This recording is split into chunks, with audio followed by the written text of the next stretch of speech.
Gittin Daf, the Gemara continues its list of different illnesses and their cures. As we've discussed in the last daf, many of them are spiritual, and these cures no longer apply today if the maladies that we have today are not from a spiritual source. So the Gemara says if somebody has a eruption on the skin, which is wet on the outside and is dry on the inside, the Gemara says he should bring 7 fat kernels of wheat and roast them on a new shovel made out of metal. And then when oil comes out of the kernels, one should take that oil and smear it on the eruption. Now the Gemara brings the story where Shemi bar Ashi put this on in Eved Kechavim as a cure for tsaras, and that healed him as well. Now, what happens if a person is injured by something? So Shmuel says if he's hit by a Persian spear, he's not going to survive. There is no cure for that. There was poison involved in the creation of those spears. But what he should do is until he dies, he should be fed fatty meat that's roasted on coals and unwatered down wine, very strong wine. This will help him live a little bit longer so that he could give a tzava, he could give a final will and a testament to his household. Now, another thing is if somebody swallows a bee or a hornet. So he's not going to survive either, but in order to extend his life, he should be given to drink a revis of strong wine, and that'll again help him survive a little bit longer so that he could give a tzava. Now, Rishub ben Levi said somebody who eats beef with turnips and he sleeps in the open under the moon for the 14th, 15th night of any month during the summer is going to get a disease called achilu, which I'll describe later. Another way to get that disease is if he fills his stomach up. If he overeats, he's going to get that as well. Now, says Rav Papa, even if he fills himself up with tamarim, with dates. Gemara says, what's a chiddush of the dates? Why would I think not? So Gemara says, you may think not, because we have a Gemara where Rav Papa says that the dates make one feel full, warm up the body, make him have a loose stomach, give him energy, and don't spoil somebody, even though they're very sweet. So you see that the dates really have a lot of milas to them. They're very good in many ways. You might think it doesn't bring the disease called achilu, but Rav Papa says no, even the dates will bring achilu if you fill yourself up on it too much. So what's achilu? Somebody calls that fire that's inside the bones. The Gemara says, what's that? The Gemara says, bone fire. That doesn't seem to explain it any further. There have been later discussions that refer to it as cancer or leukemia, which may affect the inside of the bones and the Aramaic. Now, the Gemara says, what's the cure for this? So Abai says, my mother said, and again he's referring to his stepmother who raised him, that any type of medicine that you drink should be taken for 3, 7, or 12 days. But this one, you have to keep taking every day until the patient is healed. Now, most other ones you take on an empty stomach, and these you take after one has eaten, drank, went to the bathroom, relieved himself, came out, washed his hands. Then he should be brought a handful of lentil stew, a handful of aged wine, knead them together and eat a mixture, wrap himself with blankets and go to sleep when he's very warm so that he's going to sweat while he's asleep, and nobody should wake him until he wakes up on his own. When he wakes up, take the blankets off right away. And if you don't take the blankets off right away, then he's going to get the disease again. Now the Gemara goes into general habits for good health. So the Gemara says that Eliyahu Hanavi said to Rabbi Nassan, you should eat only up to 1/3 of how much it fills you up, 1/3 of your stomach's capacity. Drink 1/3 and then leave 1/3 empty. Now, when you get angry after a meal, you will be full. So the Gemara says that the Gemara means that anger causes one to become full. So if one becomes angry after he's already filled himself up, he'll be overfull. So in this way, he won't be overfull. He'll leave the extra third to be filled up by anger. It says Bechia in the name of a brisa. He's bringing a brisa. Somebody who wants to avoid a stomachache should dip his bread in wine or vinegar both during the summer and the winter. And if you enjoy your meal too much, don't finish it. Don't take too much of it. And when you need to use the restroom, don't hold it in. Go right away. Now, other things that make a person weak. So the Gemara says, Mar Okva says somebody who drinks white tilia, which is a type of wine which is low quality. So that's going to make him weak. Now the Gemara talks about different types of wine. So Rav Chizda says there are 60 types of wine. The best one is called the very good smelling red wine, and the worst one is this white tilia that we mentioned before. Now, Yehuda says someone who sits near a fire in the morning during the month of Nisan, then oils himself and goes out to sit in the sun, is going to end up becoming weak. Now, the Rabbanan taught in Brisa, somebody had bloodletting and he had Tashma Shemitah in the same day, he's going to have very weak children. If the man and the woman both had bloodletting on the day that they had Tashma Shemitah, then the children will have a disease called Ra'asan, which is a kind of infection that makes people be very weak and have kinds of liquids flowing from the openings of the body. Gemara has discussed Ra'asan at length as being a very terrible disease. Now, Rav Papa says this is only somebody who didn't eat anything between the bloodletting and the tashmish, but if he ate something in between, then you don't have to worry about it. Now, Rav Huna said if somebody comes home from the road and has tashmish right away, he's going to have weak children as well. Brisa says a similar thing. When it comes out of the bathroom, should not go to tashmish Shemitah right away until he waits the time it takes to walk half a mil. A mil is 2,000 amas, which is 18 minutes walk. So this is about 9 minutes. That's how long he should wait, and the reason is because there's a shade that lives in the bathroom that stays with him for 9 minutes. If he has tashmish during that time, he's going to have children that have epilepsy. The Brisa says further, somebody who has tashmish Shemitah while standing is going to have a very bad cramp. It'll be a painful experience. If he does it while sitting, he's going to have something called delaria, which Gemara will discuss soon. And one who has with the woman on top is going to get delaria as well. What's delaria? Rav Shimon Levi says that the cure for delaria is dardora. Now the Gemara doesn't say what delaria is; it just says that dardora cures it. The Aruch defines alaria as yawning, excessive yawning. Now, what's the solution? What is dardara? Sabai says it's a type of myrika, a type of saffron spice that grows in hedges of wild thorns, like koitzved dardar tatzmiach lach. It's a type of thorn. Now, what do you do with the saffron? So Rav Papa says chew it and then swallow it, and Rav Papi says chew it and then spit it out.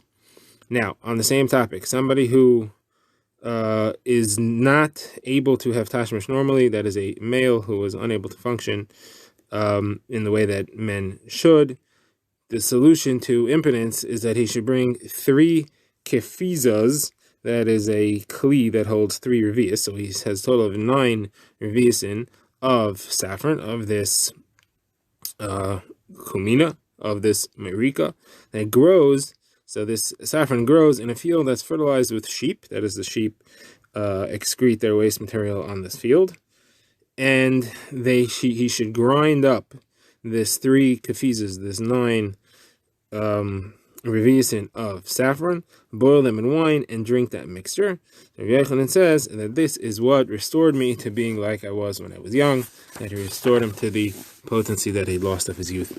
Now, the Gemara says other things that make a person unhealthy. So the Gemara says there are 3 things which drain a person's strength, and they are anxiety. A person is overly fearful, or if somebody travels too much and somebody does averas, possibly the charata, the regret for the avera that he did. The Gemara brings a pasuk for each of these about fear. It says, "Li bischarchar azavani koichi." My heart is filled with anxiety. My strength has left me. About traveling, it says, "Ina b'derech koichi." He made me weak and afflicted me because of the way. And about averas, it says, "Kashal ba'avani koichi." Because of my averas, my strength has failed me. Now, there's the Gemara that there are 3 things which tear a person's body down. That's eating while he's standing, drinking while standing, and doing tashmish while standing. 5 other things which make a person ill, closer to death than to life: eating and then standing up right away, drinking and standing up right away, letting blood and standing up right away, sleeping and standing up immediately when waking up, or tashmish shemitah and standing up right away. Now, there's 6 things which cause a person to become weak and to die immediately. That's if somebody comes home from the road and does bloodletting, he goes to a bathhouse to bathe, and then he drinks a lot of wine, he sleeps on the ground, and does tashmish shemitah. All these things are not good. Says the Gemara, it's only if he does these things in this particular order.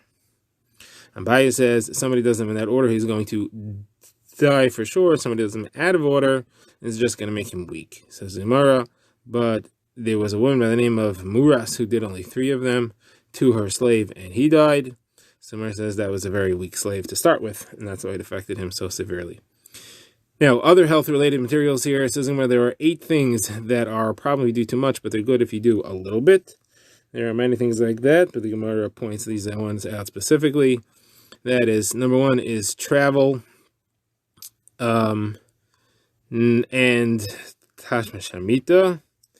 Next, we have wealth and hard work, wine and sleep, warm water and bloodletting. Another 8 things make a person have less zera, and they are salt, hunger, nesek, which is a type of taras on an area where hair grows, crying, sleeping on the ground, eating too much coriander, eating beer hops, that's the barley that are not in its right season, and bloodletting from the below, which the Gemara explains soon. These are all bad for the production of zera. The Gemara says bloodletting below is just as bad as any other thing, and bloodletting above is just as good as any other thing. So it says, Gemara, what do you mean by below and above? So the Gemara quotes Rav Papa, who explains that the meaning of it is below means below the male area, and above means above the male area, as far as below the waist area on the legs.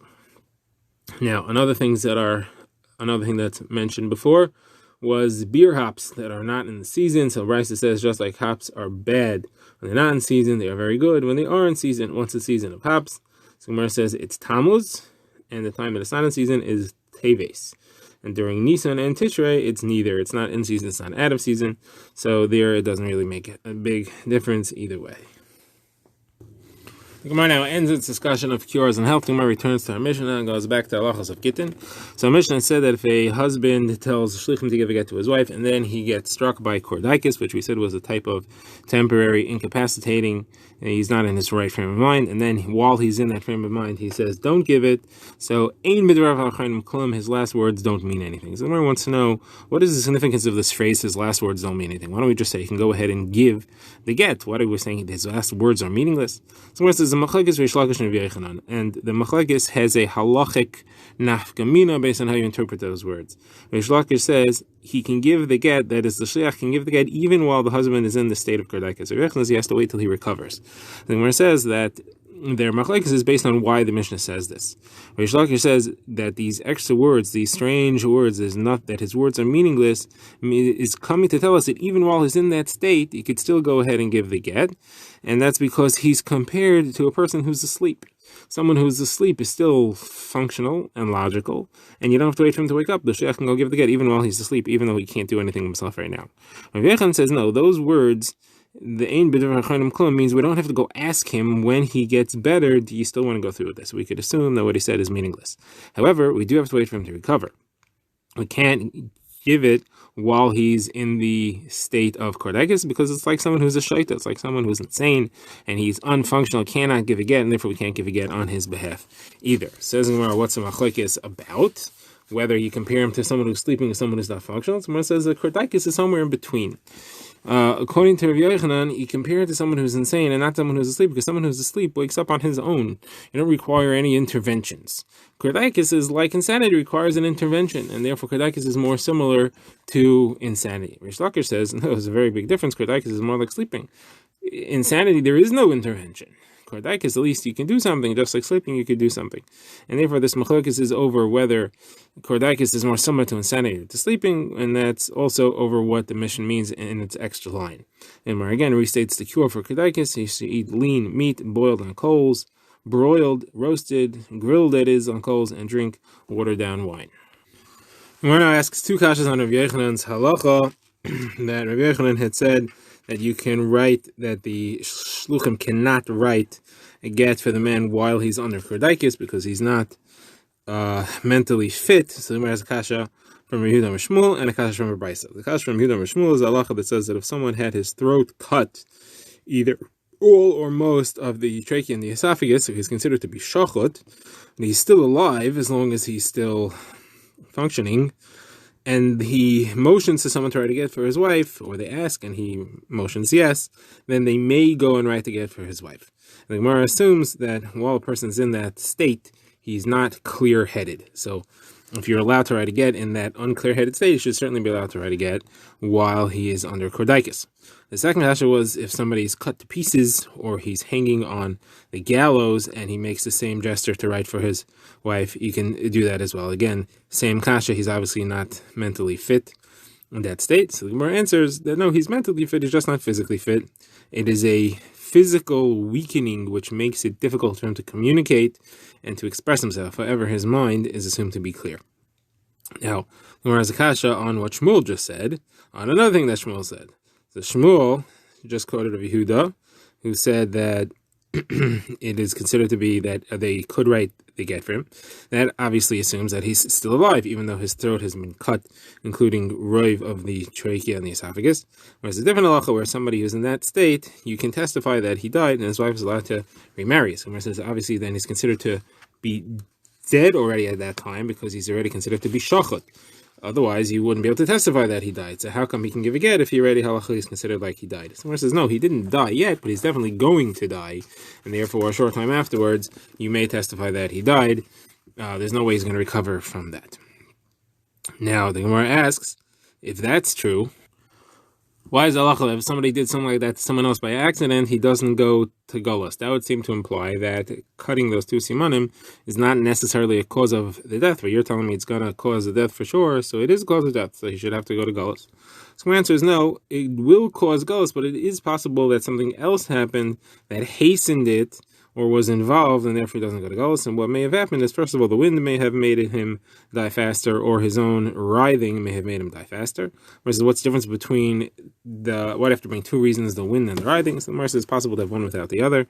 If he's inside a house that is wind protected and he's writhing, then you have to know that there's a possibility that writhing hastens the death. Or if he's outside the house and he's not writhing, you have to know that the wind may hasten the death as well. Gemara refers back to the Mishnah for another sugya. We saw in the Mishnah that if somebody became mute and he can't speak, we want to test to see if he's still functional so we can follow his indications, his motions as to whether we should give a get for his wife or not. So we do it by asking him 3 questions that we know the answer is yes, 3 questions the answer is no, and if he nods and shakes his head appropriately, we assume that he's functional. Somewhere says no, maybe not. How does that prove it? Maybe he just got a little tick or a condition that's causing him to spontaneously nod and shake his head. The fact that he nods yes 3 times and no 3 times doesn't prove it. So Gemara says, could we ask him and then we stop? We ask him again a little bit later. And if he exactly nods his head when we asked him a question, exactly nods his head and shakes his head when we asked him a question,